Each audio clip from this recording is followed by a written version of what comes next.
السلام عليكم، مرحبا بكم في قناتكم كويزين ناس. ان شاء الله تكونوا كاملين بخير وعلى خير يا ربي. اليوم جيت وجبت معايا وصفة البسبوسة، راح تكون بنينة بزاف وبمقادير بسيطة جدا كاينة في كل دار. يعني انا بديت لكم الفيديو ديالي تشوفوا كيفاش جات البسبوسة. يعني هنايا شوفوا كنت انا غير طيبتها برك وهي راهي هنا مازالت سخونة.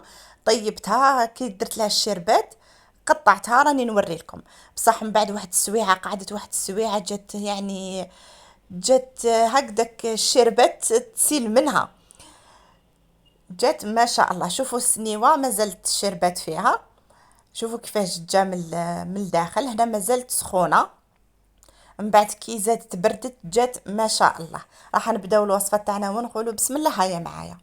هنايا اول حاجه نبداو بالشربات باش تبرد لنا. خديت هنايا هذا الكاس الاول هي كامل خديت كاس ونص.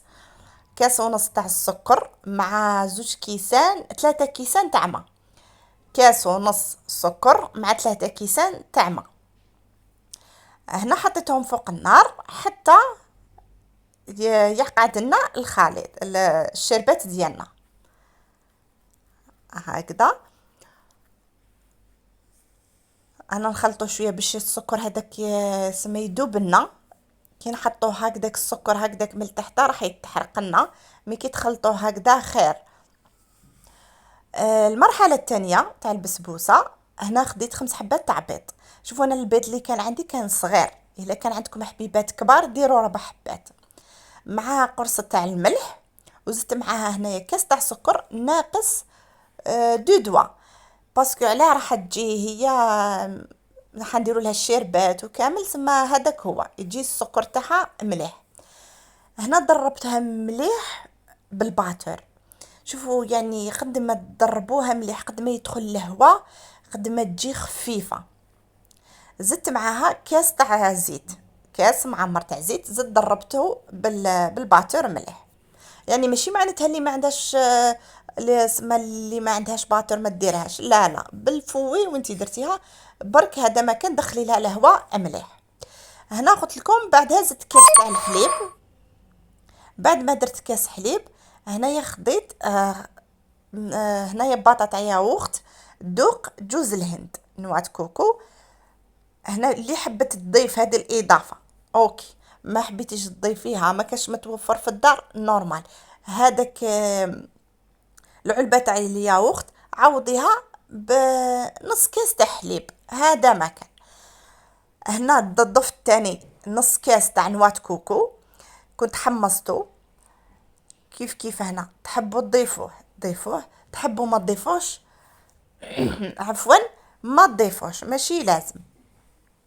هكذا مي يعطي بنة هكذا يعطي بنة مغايرة صح. بعدها ضربت كلش على بعضه. ومن بعد هنايا شوفوا خديت سميد متوسط. يعني شوفوا كان عندي شكارة تاع 10 كيلو نحيت منها ما صيرتو ما والو. رفدت منها زوج كيسان وحوالي واحد زوج مغارف كبار تاع السميد. السميد استعملت المتوسط.